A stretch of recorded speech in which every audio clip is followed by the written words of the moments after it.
श्री गुरु चरणों में कोटि कोटि नमन।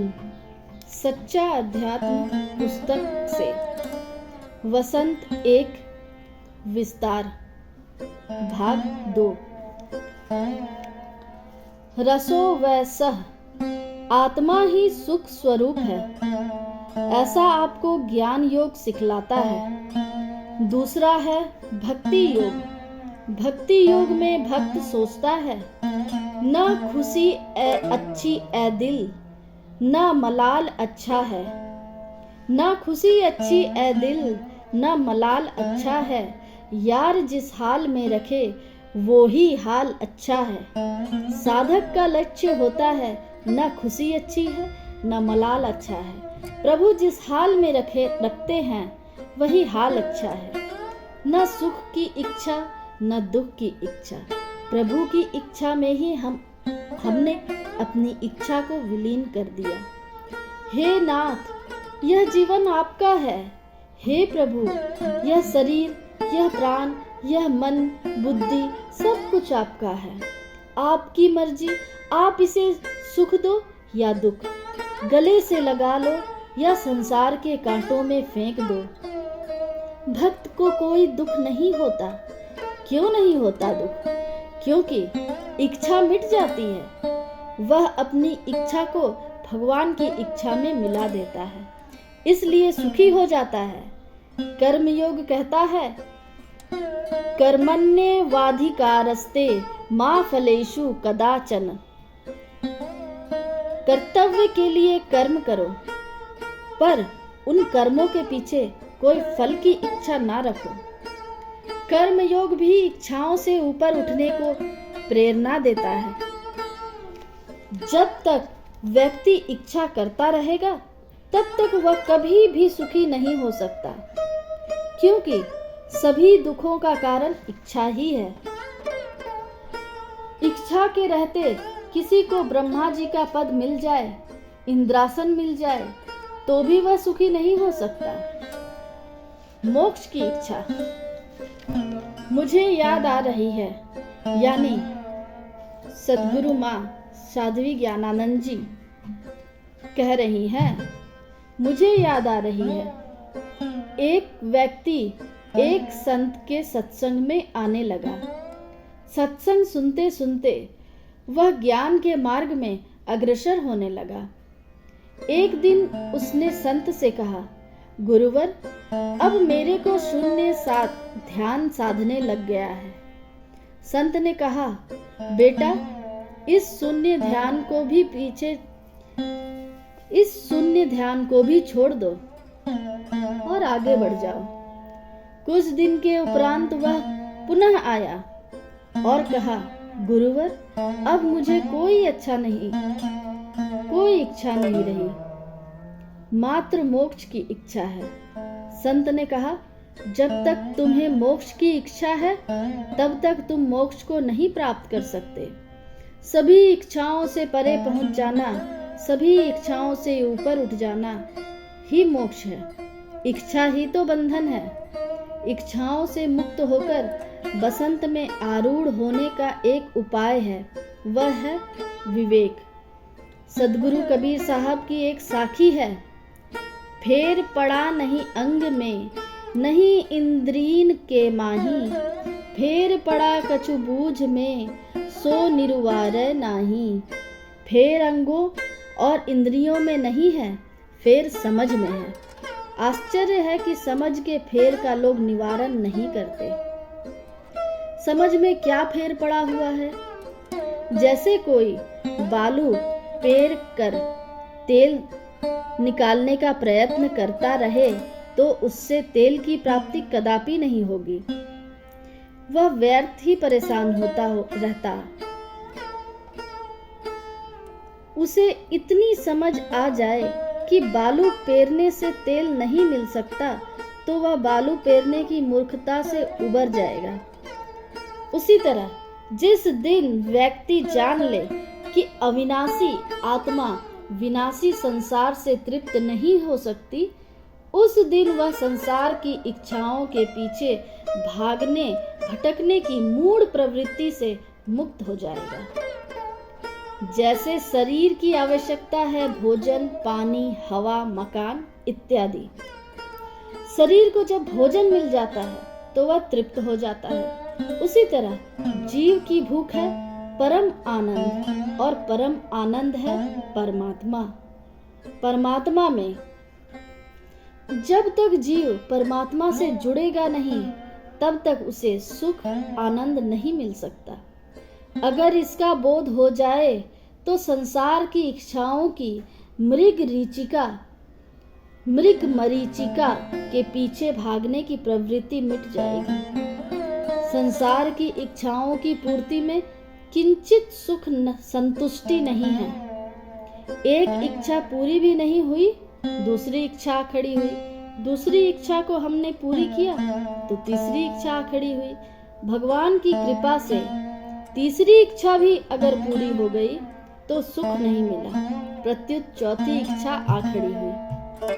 यदि तुम्हारे दिल में किसी चीज की इच्छा उठ रही हो तो ढूंढो कि जिस व्यक्ति के पास ये इच्छाएं हैं, क्या वह सुखी है?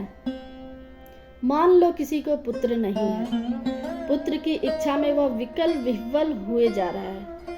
उसे जीवन बोध सा प्रतीत होता है। वह सोचता है, एक पुत्र हो जाता तो मेरे को परम सुख मिल जाता। इन सब बातों की चिंता में माथा पकड़कर बैठने से पूर्व देखो, जो पुत्रवान हैं, क्या वे सुखी हैं? कहाँ सुखी हैं पुत्र वाले? अपने मकान के अभाव में तुम रोते हो कि काश हमें मकान मिल जाता। पर सोचो, जिसको मकान है, क्या वे सुखी हैं? जिसको मकान है वे कहाँ सुखी हैं? मेरा तात्पर्य यह नहीं है कि तुम लौकिक जीवन की उपेक्षा करो। मन में इच्छाएं दो तरह की उठती हैं। एक होती है स्फुरना और एक होती है संकल्प। स्फुरना बाधक तो है पर बंधकारक नहीं है, लेकिन वह स्फुरना संकल्प बन जाती है तो भयानक बंधनकारक हो जाती है। शरीर को रहने के लिए एक मकान हो जाता तो अच्छा होता। यह स्फुरना है, आई और मिट गई। दूसरा है यह संकल्प, दृढ़ हो गया। इसकी इच्छा में सिर पकड़ के बैठे हुए, रात दिन चिंतित, मुंह लटकाए हुए, यह बांध देने वाली है। प्रभु प्रेम में सराबोर होने पर माया हमारा कुछ भी नहीं बिगाड़ सकती।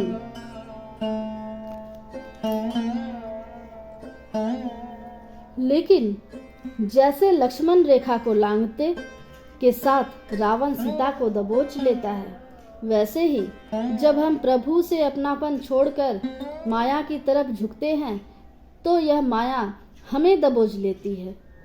आप लोग सुने होंगे, बहुत दिन से सूने पड़े मकान में जाने में डर लगता है, क्योंकि मकान की वासना के लिए कोई व्यक्ति मर गया तो वह खाली मकान देखकर अक्सर प्रेत बनकर उसमें अड्डा जमा लेता है।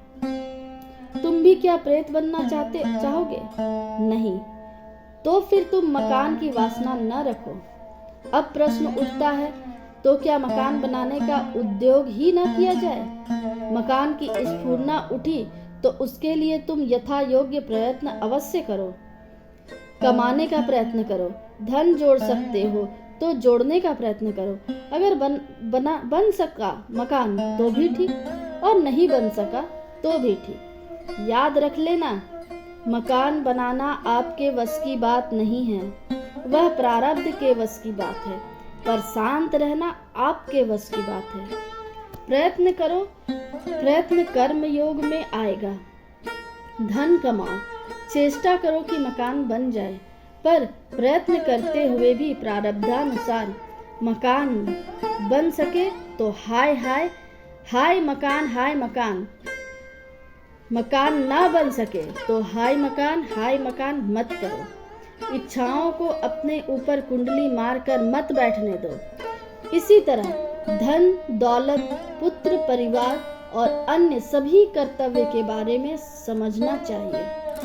इसके लिए जी तोड़ परिश्रम करो, परिश्रम में सफल हो गए तो ठीक, न हुए तो भी ठीक।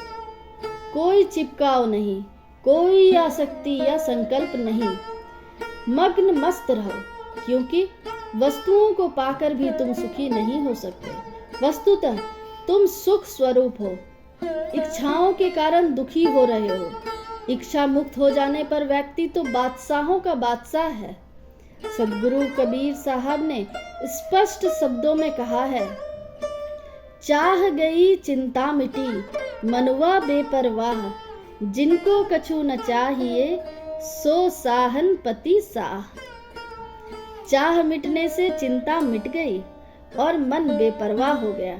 वस्तुतः जिन्हें कुछ नहीं चाहिए वे सम्राटों के सम्राट हैं। यहाँ सदगुरु कबीर साहब कह रहे हैं, जाके 12 मास वसंत होए, जिसका 12 महीने वसंत रहे, यानी जो संसार के दुख सुख से ऊपर उठकर एक रस सदा आनंद युक्त रहे।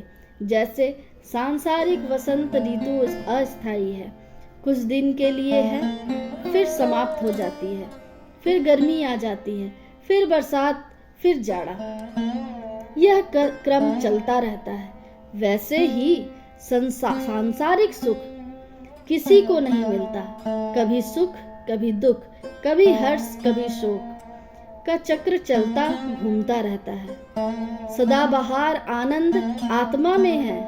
यह आत्मा से जुड़ने पर ही संभव है।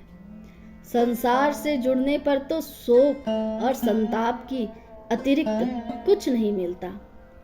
श्री कृष्ण गीता में कहते हैं, पुरुषः प्रकृतिस्थो हि भुंगक्ते प्रकृति जांगुनान कारणम गुण संगोऽस्य सद सद्यो निजन्मसु। अर्थात प्रकृति में स्थित ही पुरुष प्रकृति से उत्पन्न त्रिगुणात्मक पदार्थों को भोगता है और इन गुणों का संग ही इस जीवात्मा के अच्छी बुरी योनियों में जन्म लेने के कारण है। जब हमारी आत्मा शरीर और मन से जुड़ जाती है और शरीर की आवश्यकताओं, मन की आवश्यकताओं को अपनी आवश्यकता, इच्छा समझ लेती है और इसी के पीछे आबद्ध हो जाती है, तो वह सुख दुख, जन्म मृत्यु आदि द्वंद्वों में धंसती चली जाती है। लेकिन अगर प्राकृतिक शरीर संसार से असंग हो जाए तो मुक्त होकर परम आनंद को प्राप्त कर लेती है। याद रखो, आप अज्ञानी भले हो सकते हो, पर जड़ पत्थर, वृक्ष, पशु की तरह निर्बोधी नहीं हो। आप में जितनी जानकारी है उसी का लाभ लो। आप जानते हो कि शरीर मर जाएगा और इस शरीर को छोड़कर सभी को जाना है। सिद्ध है कि आप इस शरीर से अलग हो, तभी शरीर को छोड़कर जाने की बात होती है। शरीर है तो भी आप हैं और शरीर नहीं रहेगा तो भी रहेंगे। आप अपने को पहचान लो। शरीर की आवश्यकताओं की पूर्ति के लिए कर्म योग, भक्ति योग, ज्ञान योग का अवलंबन लो, जिससे शरीर की आवश्यकताओं की पूर्ति के समय मन की इच्छाओं की दलदल में न धंसने लग जाओ। सदगुरु कबीर साहब कहते हैं, जो व्यक्ति इस प्रकृति से संबंध को तोड़कर इच्छाओं की दलदल से ऊपर उठ गया, सुख और दुख का अतिक्रमण करके जन्म और मृत्यु से पार होकर बंधन और मोक्ष दोनों की उपेक्षा करके आत्मा में अवस्थित हो गया, उसी का 12 मास वसंत होता है, एक रस वसंत। जैसे वसंत में पुराने पत्ते झड़कर नए पत्ते उगते हैं, वैसे ज्ञानी महापुरुषों के शरीर और संसार में जड़ने के पुराने संस्कार, जकड़ने के पुराने संस्कार, दोष और दुर्गुणों में पड़ने के संस्कार आदि झड़ जाते हैं और उस स्थान पर आत्मबोध, सुसंस्कारिता के नए पल्लव निकल आते हैं। संसार में जीवन जीने की एक कला है। जैसे आप किसी मकान में दीपक जलाते हो तो दो बातें होती हैं। एक, दीपक से प्रकाश होता है और अंधेरा दूर होता है। दूसरी बात, उससे धुआं निकलता है और आपका मकान काला होता है। महाभारत में आया है, मुहूर्तं ज्वलन श्रेय न तु धूमायितं चिरम। मुहूर्त भर जलना श्रेयस्कर है, बहुत समय तक धुआंना नहीं। धुआं रहित जीवन जियो। शरीर की आवश्यकताओं की पूर्ति में वासना का, इच्छा और कामना का धुआं न उठने पाए। जब तक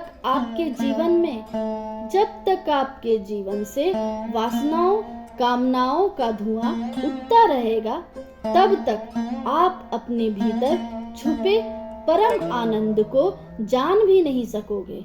सद्गुरु कबीर साहब आपको आकांक्षाओं के धुएं से उबार कर 12 मास वसंत में ले चलना चाहते हैं। सभी सच्चे संत व्यक्ति को इसी ओर ले चलना चाहते हैं। शुभम भवतु, मंगलम भवतु।